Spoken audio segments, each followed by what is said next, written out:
Pour le deuxième volet de notre série Une journée en eau inconnue, nous avons choisi Claude Fontaine, collaborateur de longue date du pêcheur belge.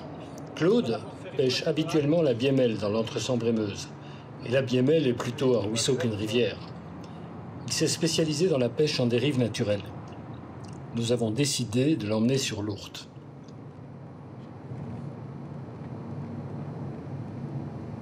Claude, c'est ta journée en eau inconnue. Nous t'avons extirpé de la région carolorégienne où tu as l'habitude de pêcher. Nous sommes ici à La Roche. À partir de La Roche, on peut encore aller à beaucoup d'endroits. Je vais te dévoiler maintenant l'endroit où nous allons nous rendre ensemble pour cette journée. Nous allons pêcher sur l'Ourthe, mais pas ici au niveau de La Roche. Non. En amont, sur un secteur que je considère moi comme un des plus beaux de Wallonie. C'est l'Ourthe entre le barrage de Nice-Ramon et Maboge. Nous allons nous y rendre tout de suite, où nous attend Danny Marchand, responsable à l'halieutique locale, qui va nous guider au cours de cette journée. L'objectif, ne l'oublions pas quand même, c'est de prendre des poissons dans un lieu où tu n'as pas l'habitude de pêcher. Non. Tu pêches habituellement en rivière plus étroite, hein, en ruisseau. Ici, l'Ourthe, c'est plus large. C'est plus large, donc il va falloir s'adapter. Pas de souci. Pas de souci? Eh bien, c'est parti pour une journée en inconnu.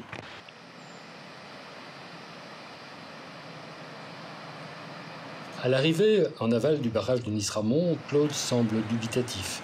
La rivière est splendide, mais les eaux sont basses. On est en période d'étiage. La pêche ne sera pas facile. Nous attendons Danny Marchand, président de la société de pêche locale, qui sera notre guide. Regarde, il y a des poissons là-bas. Danny, merci de nous accueillir. C'est avec plaisir. Sur l'Ourthe en aval de Nice-Ramon. Ouais. Tu es le président de la société de pêche Ourthe et Bronze, donc le secteur de l'Ourthe qui est ici est concerné par ta société de pêche, c'est son territoire. Absolument. C'est toi qui vas nous servir de guide pour la journée. Ouais. Nous allons nous rendre avec Claude sur 3 secteurs de l'Ourthe, Tibéoué, les Ondes et le Héroux. Absolument. Nous irons avec ton 4x4 parce que c'est assez pentu par endroits. L'objectif pour Claude aujourd'hui, c'est de prendre des poissons dans un type de pêche qui n'est pas habituel pour lui. Ça veut dire que Claude pêche aux appâts naturels, mais habituellement en petits ruisseaux.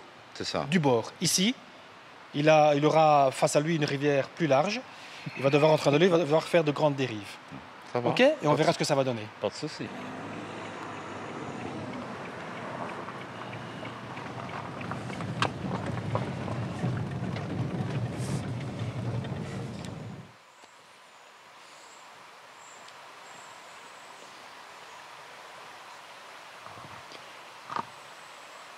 Avant toute chose, j'aimerais bien que tu nous détailles un peu le matériel que tu vas utiliser pour pêcher sur l'Ourthe qui est derrière nous. Bon, comme tu vois, c'est une canne en 5 brins. 5 brins, oui. 3,60 m. 3,60 m.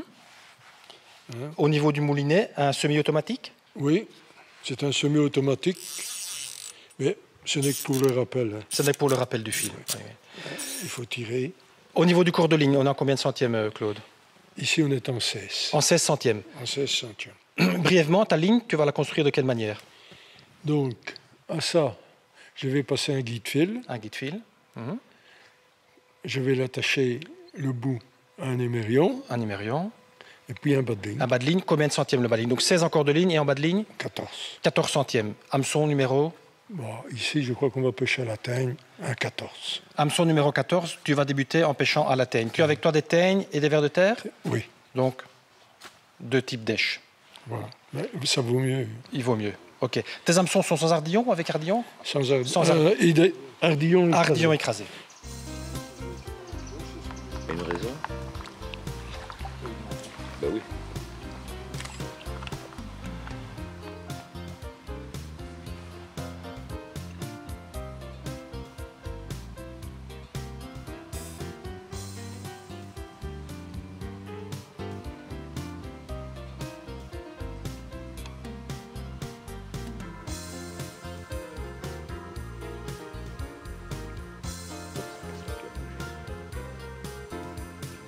Claude a choisi d'utiliser la teigne, un appât redoutable sur les ruisseaux qu'il fréquente. La première touche survient assez rapidement, mais le poisson se décroche.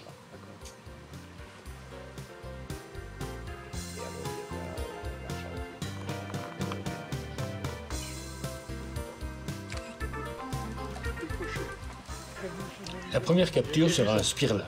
Il y a un poisson qui est venu.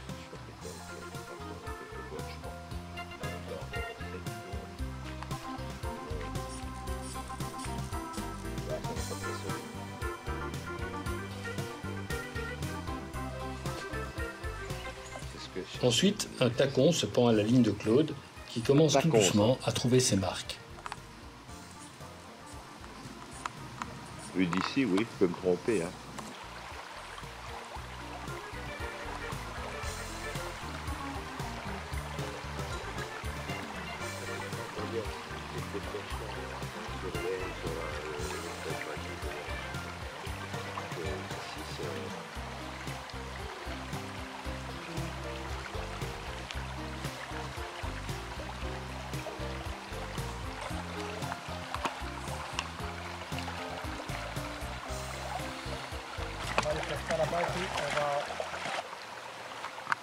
Quelques spirlins plus tard, Claude décide de passer au ver de terre. Et très vite, une première truite vient récompenser cette initiative. Ben moi, je l'ai vu le plus haut qui s'arrêtait, quoi. Donc, ça est plus beau, hein, ça. Je récupère uniquement la main, pas au moulinet, parce que tu vas le tenir trop longtemps.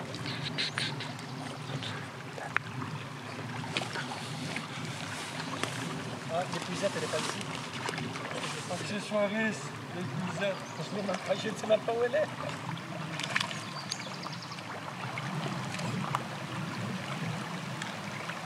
On va la remettre à l'eau, Claude.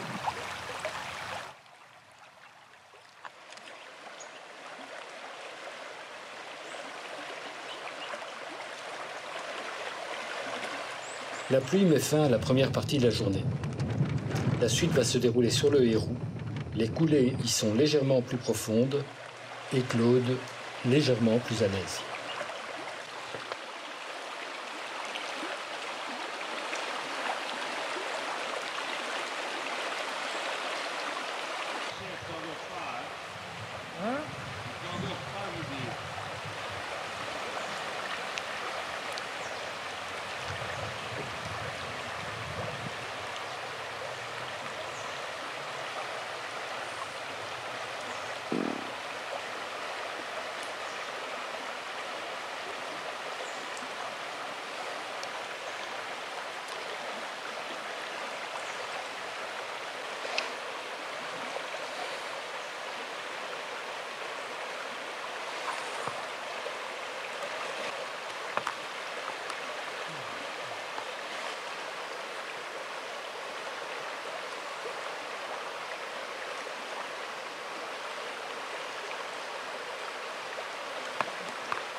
Il est revenu à son appât favori, la teigne, et quelques petites truites acceptent de se faire tirer le portrait.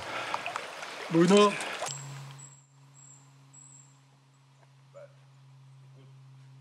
Cap ensuite sur le troisième secteur, les ondes.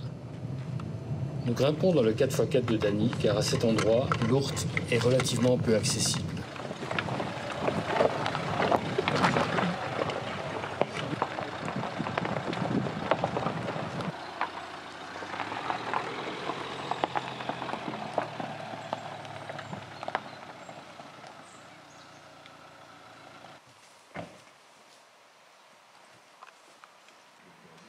Mais le site est splendide.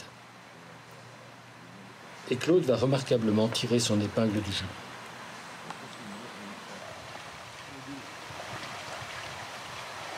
On n'a pas encore vu les autres, oui.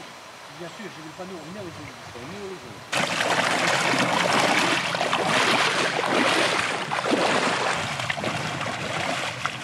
Nous sommes arrivés sur le troisième poste de la journée. oui, Les ondes, donc après Tibéoué et après le Héroux. Un endroit encore tout à fait différent.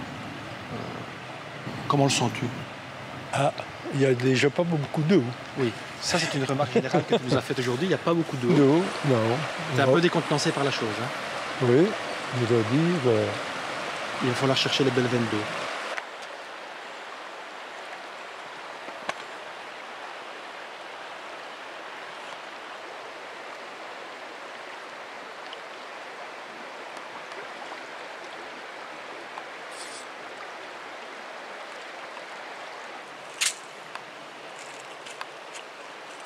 De plomb, Claude, t'as remis un plomb sur ta ligne, que t'es trop léger. il me semble. Il On te va semble donc essayer. que ton neige ne dérivait pas assez sur le fond. Voilà. Et je vais même encore descendre un peu le premier plomb pour racler vraiment le fond.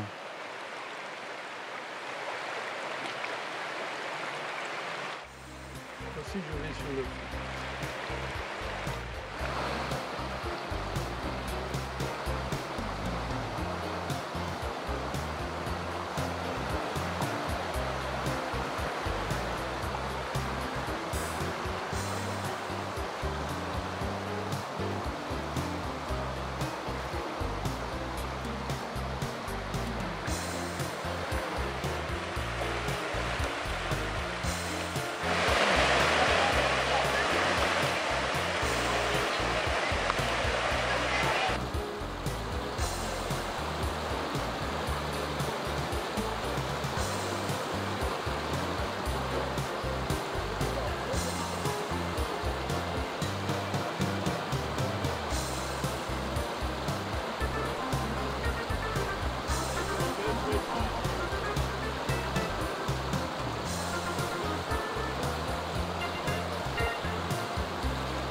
Claude, nous voilà arrivés au terme de ta journée en eau inconnue. Oui. J'étais senti au départ un peu décontenancé par la rivière que tu as découvert, mais finalement, j'ai l'impression que tu es parvenu à l'apprivoiser malgré tout. Oui, mais ça me change. Hein. Ça te change de tes petits ruisseaux. Ça change de petits ruisseaux et bon, on ne connaît pas bien non plus, donc Ça a il faut été le temps un de- peu difficile. Oui. La lecture de la rivière n'est pas facile. Mais c'est-à-dire que la deuxième partie est plus facile que la première qui était plus lisse. et Voilà, tout ça. la première plus uniforme, la Forme. deuxième au Hérou un peu plus de diversité déjà, des Oui, postes plus et la faciles à lire, et troisième la troisième encore, encore plus, oui. encore mieux. Donc ça a été de mieux en Disons mieux que ça correspond mieux au TOC.